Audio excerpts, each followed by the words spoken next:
Wait lang. Ayun lang. Tama ba? Edit mo na lang. Gets mo ba? Edit mo na lang. What? Hindi nyo napansin ko na. Gusto mo kasi sa inyo. Sama ka sa video. Huwag ka maingat.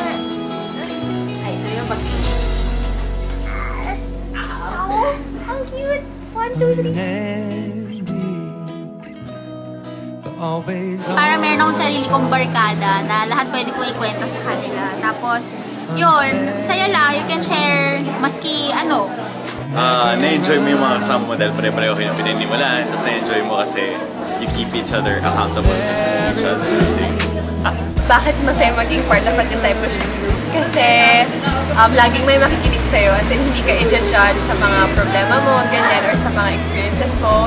Tsaka may mag-guide sa'yo, as in yung pwede ka magtanong na advice from your leader, kung anong dapat gawin, anong dapat gawin para mag-succeed si God. Tsaka nakatulong siya mag-grow sa relationship mo with God. Marami akong natutunan tungkol kay Jesus. Tapos pag-disciple ako, parang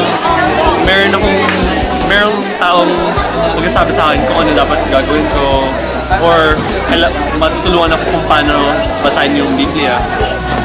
Natututunan ko paano maging Christ-like. Glorify si God kapag nag-pray kayo together, pag in-encourage niya isa't isa, at kapag nag-study kayo ng word niya together. Ayos siya kasi parang sila yung pangalawa kong pamilya.